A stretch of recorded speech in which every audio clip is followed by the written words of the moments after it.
guys, it's ASMR Creepypasta here, and today I'm going to be doing something a little different from what I usually do on this channel.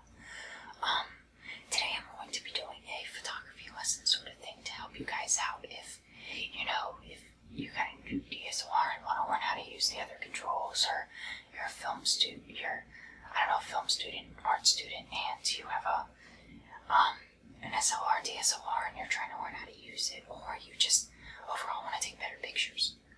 A little background on me really quick before we start. I've been shooting for a couple of years, and I know some of the things I'm talking about today.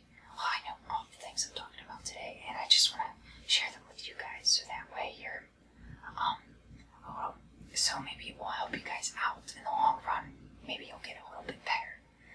Now, I'm going to go over some technical information and some advice and some rules that you should follow, so that way you can, take those better pictures.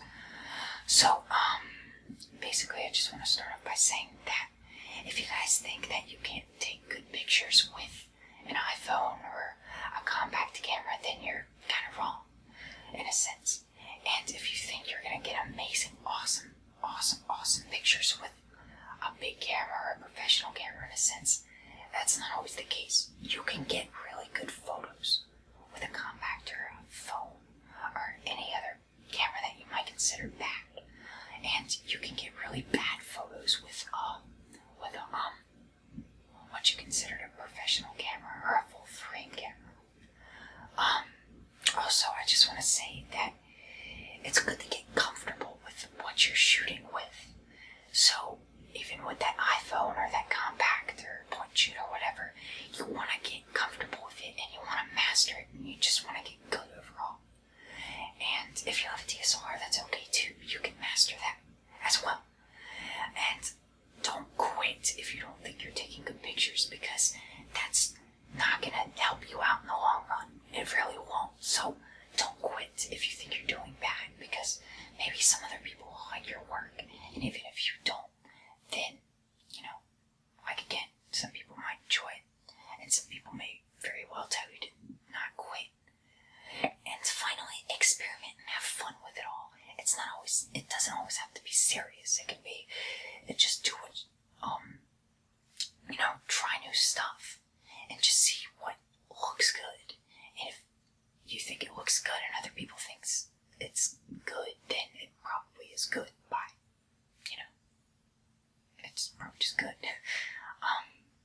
That's basically it. Now, you might hear me say that there's all different kinds of cameras. There are full frame cameras. There are micro third forward cameras. There's compact cameras, point shoot cameras. There's all different kinds of cameras across every sort of spectrum. And with film, this is a rangefinder camera. And for film and SLRs, DSLRs, digital photography nowadays, there's all sorts of cameras. There's DSLRs, there's rangefinders, like I said, large format, medium format. There's so many. And all of them cater to specific needs, like if you want a larger quality, or if you need a small sort of camera to take with you anywhere you need to go. And, size matters sometimes. Another thing I'd like to go over are the 3 basic principles of photography. This is kind of coming in off from the types of cameras, but it usually applies to all types of cameras you're shooting with, and it can go across film or digital. Now, first you have your ISO. Now, your ISO will control film or sensor sensitivity, and it can affect grain. Usually the common ISOs you're going to use on digital are 200 to 64,000, but you can expand it up to higher ISOs if you're going to need it. But usually those are the most range you're ever going to really need, or 100 ISO. Now in film it's a bit different, but I don't really have time to go into depth right now. 200 would be something for like outdoor use, usually general use, and 400 would be, kind of cloudy outside and whatnot, and 800 would be used for fast action, and that would go higher if you need it. Another thing you're gonna have is shutter, and what your shutter basically does is essentially the faster it is, like 1/500 of a second, is going to capture something in what you'd usually see it as. However, if you're going to go to like 1/10 or 1/8 of a second, it's going to be more, it's going to be a little bit more blurred in what you'd say. Now you can go into regular 1, 2, 3, 4, 5 seconds with certain cameras, but and you can even go up to bulb, which as long as you hold the button down, then that's basically just going to give you as long as an exposure you're going to need. And these all correlate with each other, your ISO, shutter, and aperture priority. And that's what's going to give you the picture you're going to see, pretty much. But there's more factors that go into it. But that other thing you're going to need is your aperture priority mode. And what that basically is your, it's basically how much light that's coming into the camera to expose onto the sensor or the film. And basically that can go up to like f22 all the way down to f4 or f1.2. f1.4 or f1.2. And the smaller it is, the bigger your number is going to be. And it's kind of like how your eyes dilate to light. Like if you're in really sunny conditions, they're very small. But if you're in very dark conditions, then they're going to be very big. So, the higher the number is, then the smaller your aperture is going to get. But the larger the number is, the smaller the number is, the larger your aperture is going to get. And that can affect depth of field in a sense. And using these three modes will give you, the image you're looking for. And you're going to want as less grain as possible unless you're using film, which, usually black and white looks good with grain film.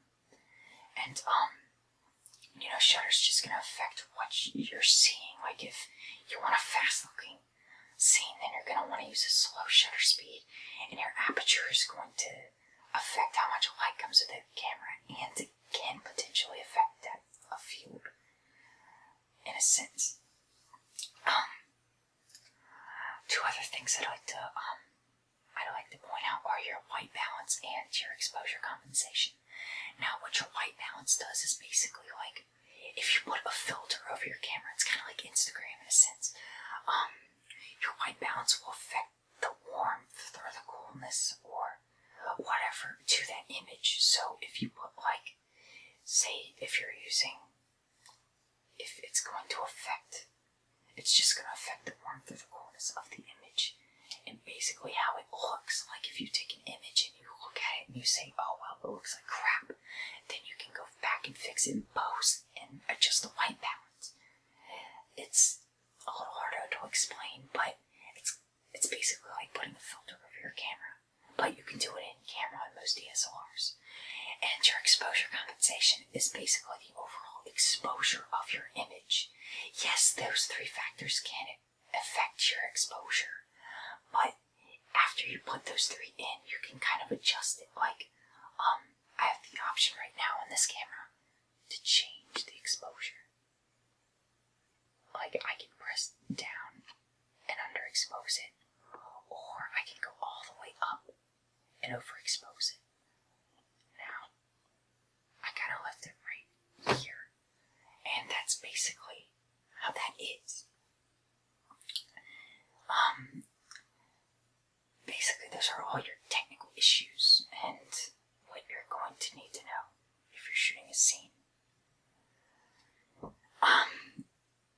And plus, there's a lot of other things that need to go into it, like flash compensation and, post-processing and stuff like that.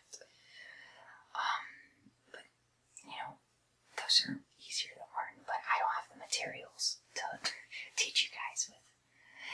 And, it's not hard to learn all these things because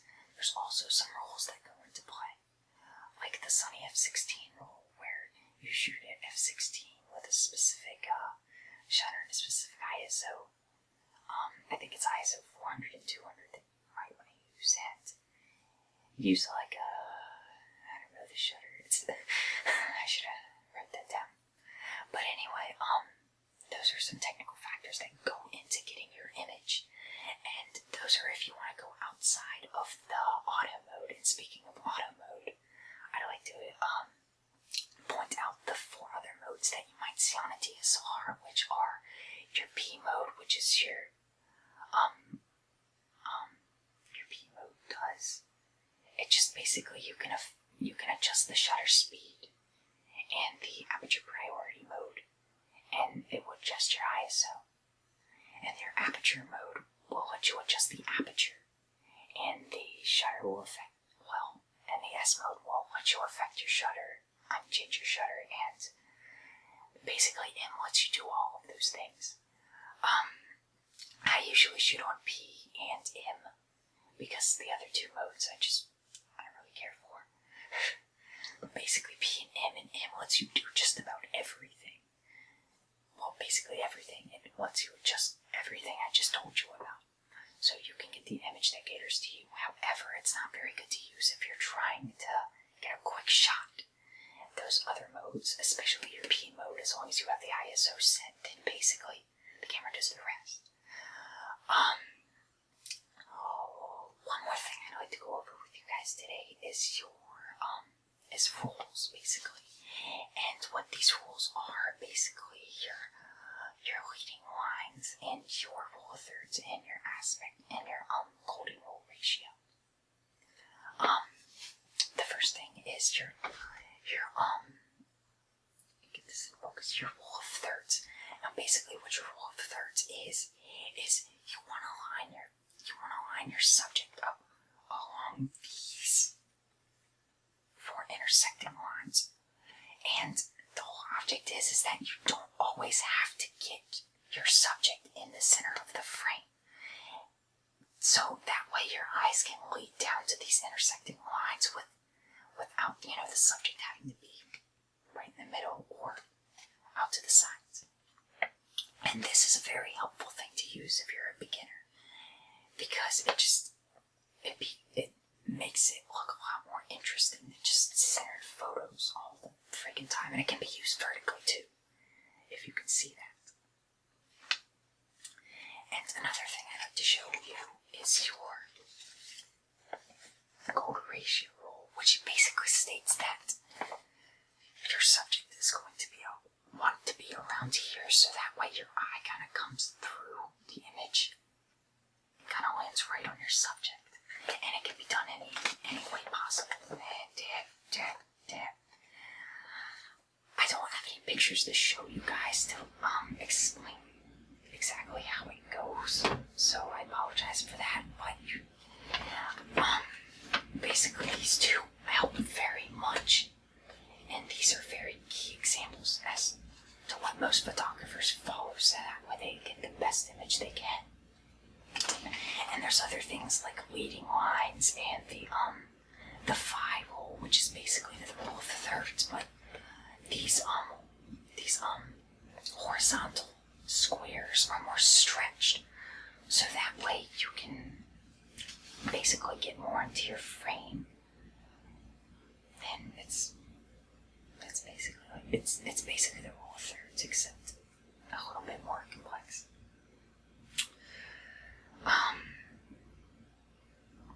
So basically, those are some basic things I have to tell for you guys today. Sorry, it's not as detailed as I wanted it to be. It's just going into more detail. It'd make it a little more complex. But this is basically some of the basic stuff that you need to know. If you have any more questions, I'm sorry if this was a little vague. You can email me or ask me on my Instagram or anything else. I will put my Instagram down in the link, the comment section below.